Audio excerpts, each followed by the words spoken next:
Hello, everybody. Thank you for joining me today on Body Ecology Living with me, Donna Gates. Our show today is with a friend. Actually, she's more than a friend. She's someone I respect and admire very much because she's actually having an impact on the world in many ways, actually behind the scenes in ways you don't know, really helping move millions of people forward on their journey to health. Many of us are out there right now. Many teachers are out there working pretty hard to help America heal. And JJ Virgin, my guest today, is really a true leader among leaders. So JJ, welcome. Thank you. It's great to be here. And I feel to say you're one of my favorites too. Thank you. So there. Well, we're going to talk about sugar, and you always talk about sugar. I mean, I thought the first thing we might want to say is that, wait, you've done sugar before. Why are you back with another sugar book? Enough about sugar. Well, it was very interesting because, the Virgin Diets, the drop 7 foods, lose 7 pounds, just 7 days, is about food intolerance and really looking at food intolerance, whether it's hormonal, immune, genetic. But it's much more about like, what is gluten doing? What's dairy doing? What's corn doing? And sugar was one part of it. But, sugar is really different than, say, an immune mediated intolerance. And what was interesting, but I had to put sugar in. Like I couldn't say drop these 6 foods, but sugar's cool, go for it. You know what I mean? There's no way.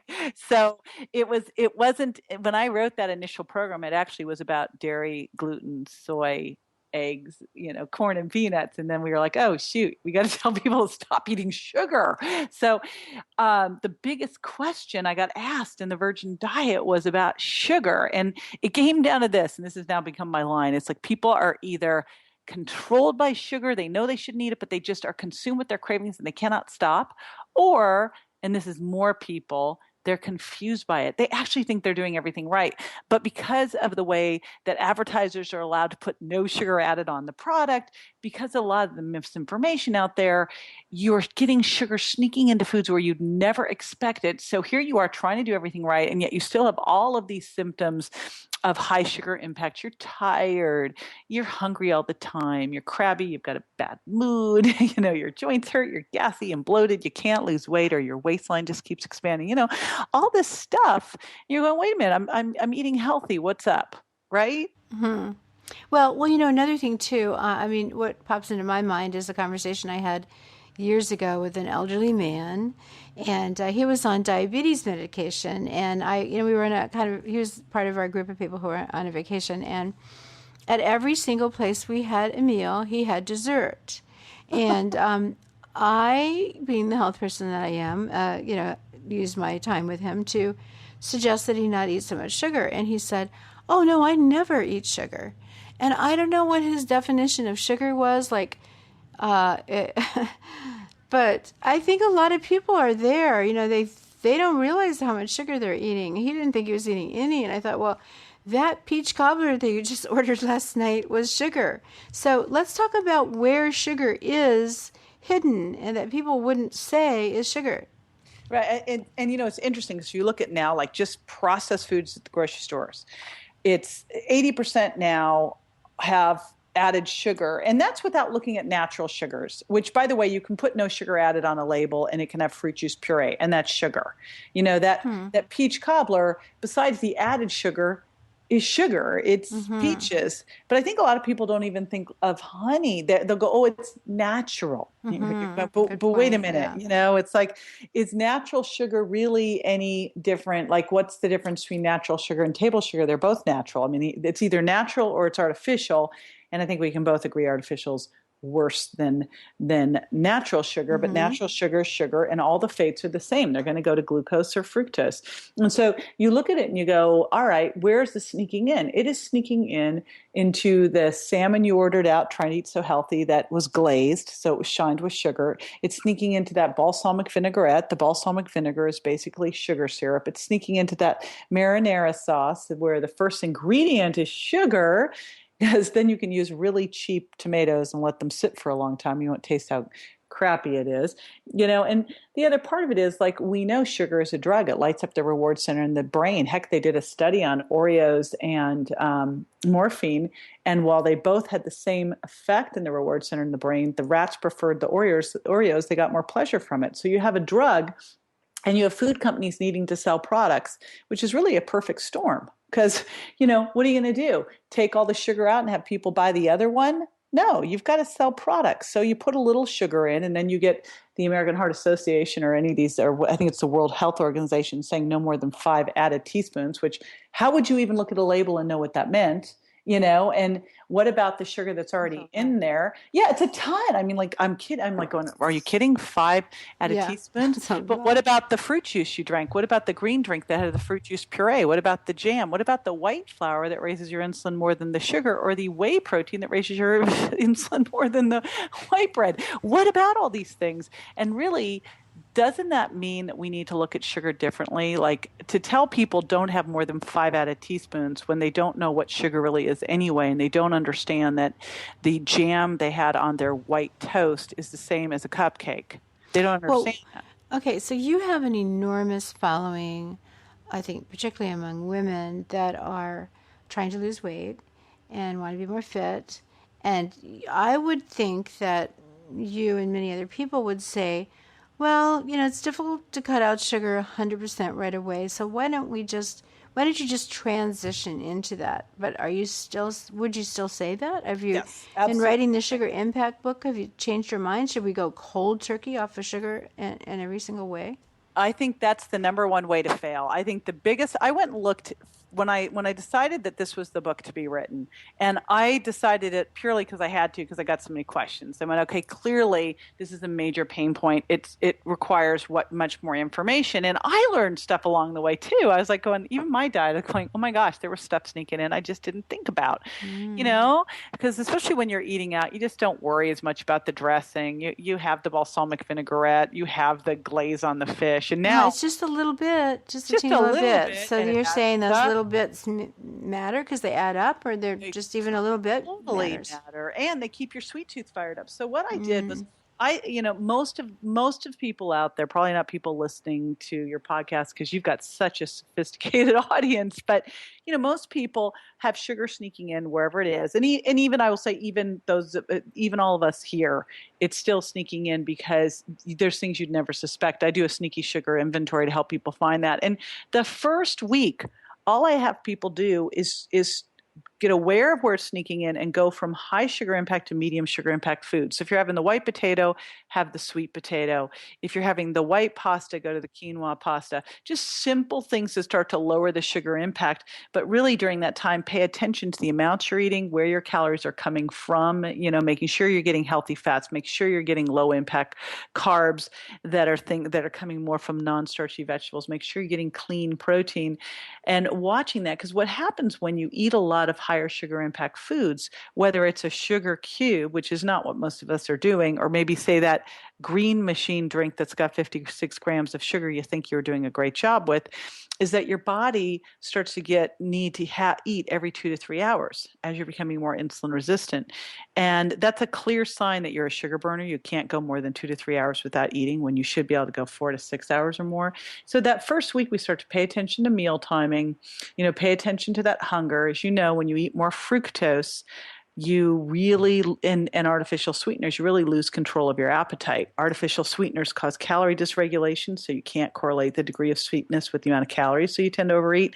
And fructose bypasses the satiety signals to start making fat while it perturbs insulin metabolism. So you become more insulin resistant, you can't access stored fat, and you're hungrier because it hasn't triggered the release, the raise in blood sugar, insulin, leptin, and ghrelin to tell you you've eaten. So all those things, that first week, you can't go cold turkey, because if you did, your body would just rebel and you'd be reaching for a cookie in a day or two. So I believe it's creating awareness, kind of checking out where you start, where is the sugar sneaking in, and even the healthiest people, it is sneaking in where you wouldn't expect it. And then what are your current symptoms, rating where you're at, your sugar impact quiz. Then after that first week, or if you rated really poorly, take a second week. It's not a race. That's when you really go low sugar impact. And I think one of the most dramatic things you can do to retrain because my whole goal, Donna, was to get rid of people's sweet tooth.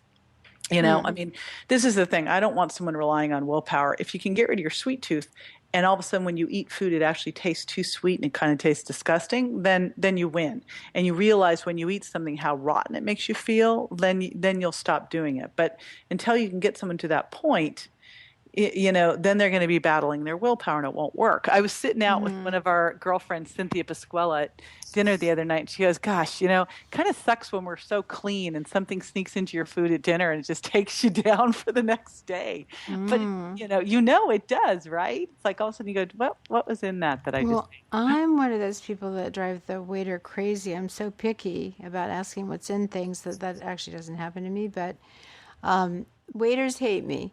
I know every once in a while, though, it's like you try, and you're like, uh-oh, something snuck in. What was it?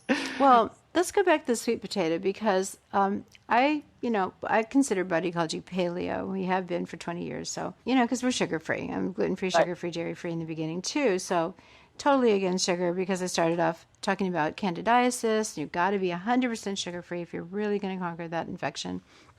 And then working with autistic children, they all have candidiasis. So sugar-free has been a big song for me for a long time. But, I watched the paleo movement, and I watched how people were doing it in different ways. Some people with a lot of fat and cream and butter and bacon and lard. And, but then people started, writing on our Facebook page saying, I'm paleo, but I'm so tired now. I don't have any energy anymore because I don't have any sugar in my diet. And so on and so on. And so, the sweet potato, I noticed soon the sweet potato appeared on the scene. And so you could see that even people who were just eating meat and, veggies and that kind of stuff were really needing some source of sugar in their diet.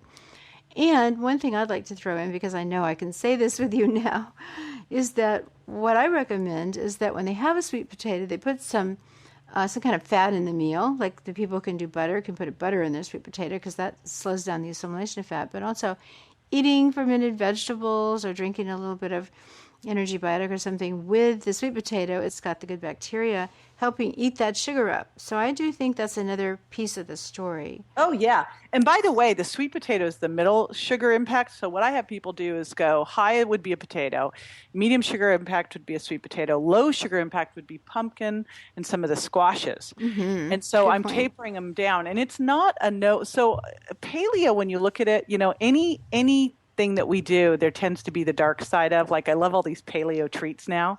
Yeah, right. I'm like, chocolate. You've missed the point. Yep. Missed the point. I've seen that happen with every movement. Macrobiotic went that way. Vegan went that way. Paleo's going that way. Yeah, we always go back to sugar. It's just got us. Yeah. It's controlling us. So what about that? What about the person that's truly trying to say, I'm not having any more sugar tomorrow, and the next thing you know, they're doing it again? Well, that's why I don't believe in that. That's why you've got to taper and give yourself a week or two, depending on how much it's really sneaking in and your symptoms, before you go and take 2 weeks to go to completely low sugar impact, which would be very similar. I like to say the virgin diet and the sugar impact diet are agnostic. So paleo, vegan, anywhere in between. I'm in a point because again, what you've said, in every movement, people figure out how to make kind of the junk food side of that movement, right? Mm-hmm, like they figure out how to mess cheesecake came in and macrobiotic movement. I thought, no, you got to be kidding, because put a bean, which is what tofu is, with sugar, and you've got gas. Yeah, gas in the belly. It's a bad thing. So you look at any movement and you start to have those issues, and you can have a paleo high sugar diet and I'm kind of going, I don't think paleolithically they had that much fruit and honey, guys. I'm pretty sure, and you can, as a vegan, end up with a ton of sugar, as you know, especially now the movement of the low fat vegan. I'm like, oh gosh, now you've really messed it up. So what I want people to do is first be aware, but then what I wanted to do, and I believe this was possible, so I started with this premise, this hypothesis that whether you had a sweet tooth due to like candida, whether it was due to genetics, whether it was due to training, which is a lot of people, that in 2 weeks or less you could get rid of your sweet tooth. And so during the 2 weeks where it's the transition phase, where we drop food down to low sugar impact, so it's a lot of non-starchy vegetables and clean protein and healthy fats, we take fructose down to as close to zero as possible. No fruit. The only non-fruity fruits you can have, things like avocados and olives and tomatoes and lemons and limes, but no fruit. And so fructose is, I think, really what's doing the biggest to create the issue with our sweet tooth. Fructose plus artificial sweetness. It's those two have created such a nightmare for us waking up our sweet tooth because fructose is so super sweet. And then, of course, you bypass the satiety signals. So you look at what happens with artificial sweeteners and fructose, nightmare. And what I found with these, literally, this was the way I positioned this program when I did the pilot test was I wanted like the sugar addicts, the people who couldn't get the sugar out. They were, the ones who were still struggling, not the easy people. Or the really sick people, right? Because when you're sick, really sick, like with cancer, all of a sudden things get real and serious. Those weren't the people I didn't go after during this thing because I wasn't working with them one-on-one either. I was like, whoever out there can't put the sugar down. And, again, you can look at it and go, anyone who's got a big problem with sugar, if they don't have cancer, heart disease or diabetes, dementia, osteoarthritis, gut issues yet, it's just a matter of time. Because if you look at any of those diseases and you look at, they all correlate, completely with sugar. I mean, you look at what's going on with cancer and how insulin drives tumor growth, and then the fact that fructose starts to drive more aggressive cancers. Every single one of these you can kind of point to and go, boom, issues with sugar. So, but that was what I wanted to do. I wanted to take people who hadn't been able to quit before and get them off of it. And that was what happened was people after 2 weeks lost their sweet tooth and said, the big thing I heard was, it doesn't even taste good to me anymore. And I think a lot of that is dropping that fructose down to as close to zero as possible and getting the sweet taste out and starting to retrain people to appreciate. Again, you gave me this trick and I use it. And I also, of course, tell everyone it's you, is the taste of sour and doing fermented vegetables, which if you're listening to this podcast, probably the funniest thing we ever did together and it was our first date, Donna, our first time together. Yep, I remember very well. I'm like sitting there and I know I'm going to have to taste these fermented vegetables and we're on camera and I'm thinking it's going to be like that movie Big. And it's going to be. You're bluntly honest and always want to tell the truth. So you said. These were not bad. What you were saying. I'm not going to like this. I hate fermented foods. They're disgusting. Yeah, I've never liked fermented foods. It's really a bummer that our culture has been raised without fermented foods. It's just really, you look at it, it's just wrong. But what a difference. Well, wait. McDonald's puts a pickle on top of the burger there. Oh, you are right. What was I thinking? But, so you look at this stuff and go, gosh, if you start to incorporate these things in, which I talk about this in the sugar program, is putting in fermented foods, putting in sour taste, reclaiming your, getting used to new savory, spicy, instead of the sweet, and then dropping that fructose down at the end of 2 weeks, it tastes icky. It's like you start to notice sweet in foods that you wouldn't have ever noticed it before. Mm-hmm. Oh yeah, I've actually had people say carrots aren't sweet. To me, they're amazingly sweet. There's even sweet in an onion. Yeah. Well, especially if it's a sweet onion. Like in Georgia where I grew up, we had this Vidalia onion that came from Vidalia, Georgia, and it was sweet. People eat them like apples, so onions. But going back to fructose again, because you hear all the time, fiber, fiber is good for everybody. It's good for the gut, and you get it from fruits and vegetables. So you're saying you can still drop the fruit and get the fiber and go with the sweet vegetables because, it's an interesting thing because talking about the gut, which you mentioned a few seconds ago, the bacteria in the gut the good ones are absolutely destroyed by a high sugar diet. And what happens is the bad ones love the high sugar diet. They flame up, Wadsworthia and so on. The bifidus dies, the Wadsworthia flames up. This happens with a high fat diet too. And it causes the lining of the intestines to be inflamed. And now you've got all kinds, everybody's always talking today about inflammation in the gut and Crohn's and colitis and leaky gut. Sugar's playing an enormous role in that, but a little bit of sugar naturally put into foods like butternut squash, for example, onion, carrots, they actually are really important for helping the bacteria grow so that they can produce fatty acids like butyric acid and so on for their growth. So I guess people are still they are going to be confused, but wait, I eat fruit. I just read an article by this doctor, and he said it was good for me. Now we're saying, no, fruit has too much sugar in it. It was very interesting at this conference we were both at. A couple came up to me and they said, "So we've been doing juicing for our kids, fruit juicing, because we want to make sure we got enough fruit in them." I go, "They don't need to have any fruit in them." You know, it's like this idea that, I mean, and they were juicing. They were probably getting like 4 to 6 servings of fruit a day into their little kids. I'm like, oh my gosh. So, and then look at their teeth. I've noticed that lately too. You know, I look over and they're a lot of times vegan. When you come to conferences, are really into health and everything. Their kids are with them, and then the kids are really slender and undernourished by my standards, like what I remember kids being when I was growing up, and so on. And their teeth, especially, don't look very healthy. Yeah, it's so what I did was I wanted to look at sugar in a different way because it's not really about sugar. As we know, all carbs except for fiber turn to sugar. So what I did instead was I looked at glycemic load, because glycemic index doesn't take into account the amount of calories. So it makes a carrot look like a potato, which is just silliness, you know. And so I used a glycemic load instead, so I could look at the amount of a food. Because carrots explain that, because a lot of people don't understand that. So, it's complicated. Yeah, glycemic index is the current way we look at sugar, and that's really, I think, why we have the problems we have. Because all it does is it looks at a 50-gram load of a food in isolation, like, you know, so just a carrot or just potato or just white bread. And then it says, well, how much does that raise your blood sugar? Well, that would work well with a potato, where a 50-gram dose is average, but not so well with carrots. Maybe carrot juice, yes, but carrots, no. So first thing you have to do is you have to look at the glycemic load of something.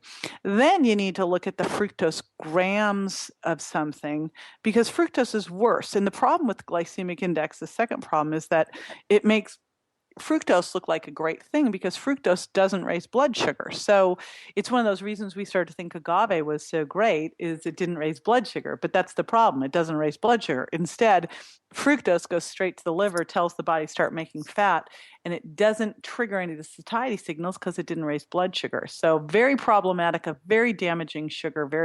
It does something called glycation, which is very aging, can lead to fatty liver. I mean, just a lot of problems with fructose. So I took those two bad guys and I contrasted them with fiber and nutrient density. And then I rated foods high, medium, and low on sugar impact. And boy, I'll tell you, squash, like you just mentioned, butternut squash. Squashes are some of the most amazing foods out there.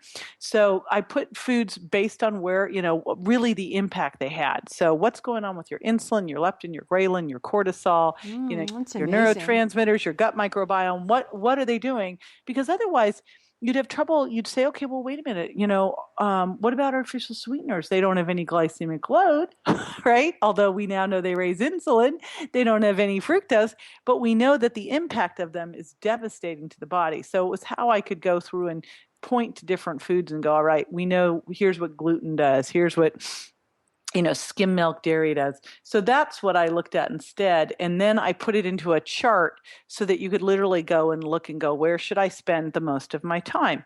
And during those transition weeks, you're all low sugar impact. But after that, you go, all right, let's test out a couple medium sugar impact foods like a sweet potato and see how I feel.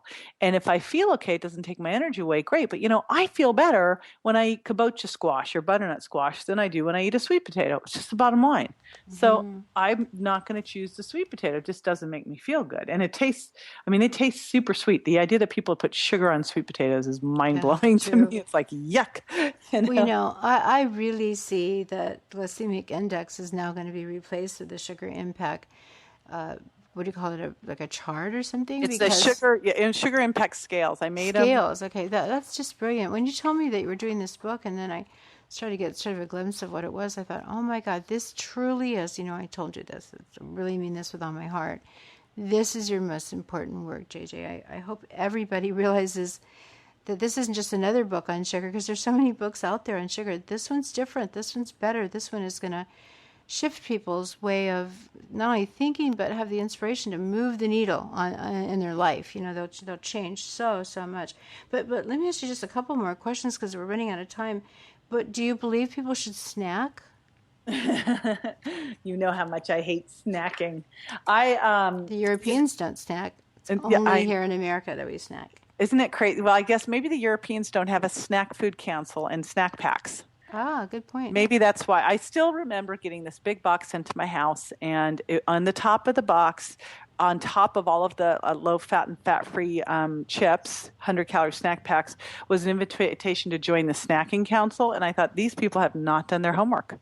You know, Mm-hmm. they would know that I am like the vehement anti-snacker. Yeah, like why should you have to Yeah. be eating all day long? It's if you eat well, you get a nice steady supply of blood sugar to the brain. Your body can access stored fat for fuel. What do you need to be eating for? What is that? Energy. See, so people say, I eat the sugar for energy. I think that's the number one reason people eat it, and that's not giving them energy. I know it's taking it away. It's so taking it away. crazy. Exactly. I was waiting So for you to say that. Well, what happens now? Somebody's got a craving. It hits strong. What are you telling them to do now? Well, so during the first week or two as we're transitioning and tapering and transitioning, you might get some cravings. But I find for a lot of people, there's one of two things happening. Of course, with gluten, dairy, and sugar, these are drugs. And so they're getting a drug-like effect. And what we have to do is a downshift from high sugar impact to medium sugar impact as they're going through that. So give them a shift that's a better choice. And then during the next cycle from medium to low. So, it's like during the first week, that might be an apple with some almond butter. Apples are higher fructose fruits, but once we get into the second, third week, it's going to be more like apple on celery. You're going to shift down. But I think the bigger thing there is to look at replacement activities because cravings aren't hunger. And for so many of us, we use food to fill a void. Food becomes love. Food becomes how we nurture ourselves rather than doing something that we really want to be doing. So it's like, what else would fill your soul besides that cookie? Right? What else would give you an endorphin response like a cookie would? That's where I love burst style training, high intensity training, because it's a 2-for-1. You not only get the benefit to the metabolism, but you also get the endorphin response. And it doesn't take long, literally a couple of minutes, you can get that. So what I look for instead is something that can either have an endorphin, oxytocin type of response than the food does. So it could be playing with the dog or playing with the kids or hugging a friend or doing some burst style training, going out in the sunshine. You got to find these replacement activities that make you feel as good or better as food does. Well, I would add to that too that a lot of times for myself, when I think I'm starting to crave something sweet, I'm really just thirsty. And if I take one of my latest things I did over the summer is I took a big pitcher of water and put a hibiscus tea bag in there and some, nice little chunk of fresh mint. And it just sits there and turns into this beautiful red color and tastes great. So I'll pour that and put a few drops of stevia in it. It's so refreshing. Or just have lemon juice, it's fresh lemon and water. Lemon juice and water is I call it my lemonade, and I have people do that. I'll have them throw some glutamine in because that can help you get over the sweet craving. And good point. Some chia in if they're hungry, if they're really legitimately hungry. Because if it's hunger, oftentimes they're not hungry, they're thirsty. But the lemon juice especially, because it takes their sweet tooth away. And then it also helps them when they're going to go eat with better blood sugar response to that meal. So it's a double whammy. Wow, well, we're out of time, and we have given people an enormous amount of priceless information. I hope those of you listening will listen to the show more than once. And so, JJ, what's the next step? Like, what do we do to get the book? When's it coming out? Et cetera, et cetera. What Book next? is out November 4th, and you can pre-order it for half off at barnesandnoble.com. They're the only place you can get it right now, I think, is barnesandnoble.com, 50% off. They're doing a special. We have a special program with them, so that's pretty exciting. And then we have a lot of cool stuff at sugarimpactdiet.com. And so... Are you doing, a little birdie told me you were doing a PBS special on this. We're supposed to say public television, and I just taped a public television special, and that will start airing right after Thanksgiving. So the book comes out right after Halloween when everyone's in a sugar coma, and then right after Thanksgiving, we start the public television special all over the country. So yes, I'm very excited about that. Oh, I wish it were coming out just before Halloween. I hate Halloween. It's my least favorite holiday of the year, except I love the kids running around and dressing up. That's really fun, but going around and gathering, that's such an awful, awful thing to teach our kids to do. But anyway, you'll be there to catch them after they've made that awful mistake after the holidays. They can We come give back. toys away at our house, and You you give know what what? away? Say that again. We give toys away at our Oh, we give oh, toys away. Yeah, we give little, tattoos you can wipe on. We do little fangs, all sorts of fun stuff. wow, Kids like that's it great. better. I'm glad I asked you that Yeah. question for you to tell me that. I didn't know that. I'm going to go out and get tattoos this year. Yeah.